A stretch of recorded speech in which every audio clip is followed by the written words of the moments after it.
So you're thinking about buying a house. That is a great move, especially today with interest rates so low.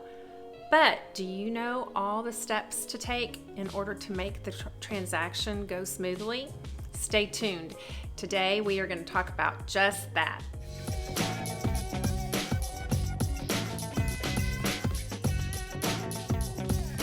Welcome back. I'm Ronda Doxey with the Real Haven Group in Houston, Texas. Today we're here talking about buying a new home and starting the process and figuring out exactly what to do to make it a smooth transaction from start to finish.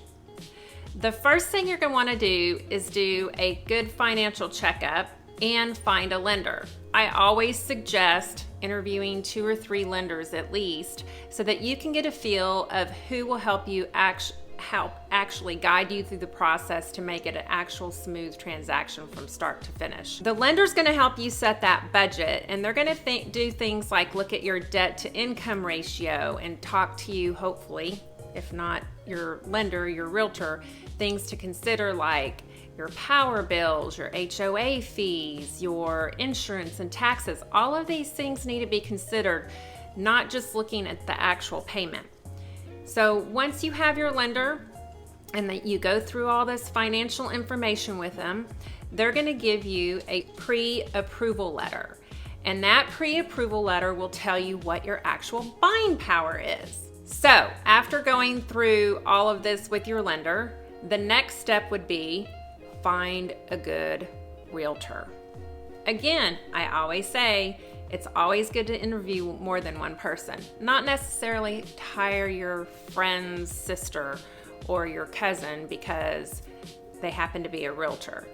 You want to know who is really going to help you do that search based on your desires and wants within your budget.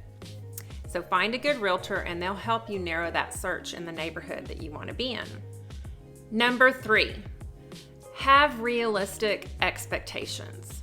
There's things when you go and look at a home that you just cannot change. You can't change maybe the flow of the house or where the house is, but you can change paint color and you can change doorknobs, and that's relatively inexpensive. So have realistic expectations when you're going to go shop for a home, especially considering whatever your budget might be. Number 4. Please do not rely on Zillow's estimates. Zillow is not the all-in, be-all of setting market prices. They actually don't do a very good job in a lot of cases. They don't really understand maybe some things about the neighborhood, like it's going through some gentrification and the market is actually increasing in value and that kind of thing. They don't know if a house has been completely renovated, which obviously adds value. So don't rely on Zillow as a guide for what a home should cost. There's a few things to consider once you're under contract. Once you're under contract, you should have an inspection on the house to make sure that the house is in good working order. But during that process, concentrate on the big stuff, especially right now in 2020. The market is hot and sellers know it. So concentrate on the big stuff, not the little stuff. You don't want to make the seller mad, especially if you had been in a multiple offer situation where they can just say, forget it, I'm not doing anything, I'm out of here, and go on to the next buyer. The other thing, and this is key, a lot of first-time home buyers don't realize this, but do not go buy anything else on credit during the time that you're in contract before you get to closing. Don't go buy new appliances. Don't go buy new furniture for your new dream home on credit. Don't go buy a new car on credit. This will kill the deal. Your debt to income ratio is something that they'll check again at the end before you get to closing.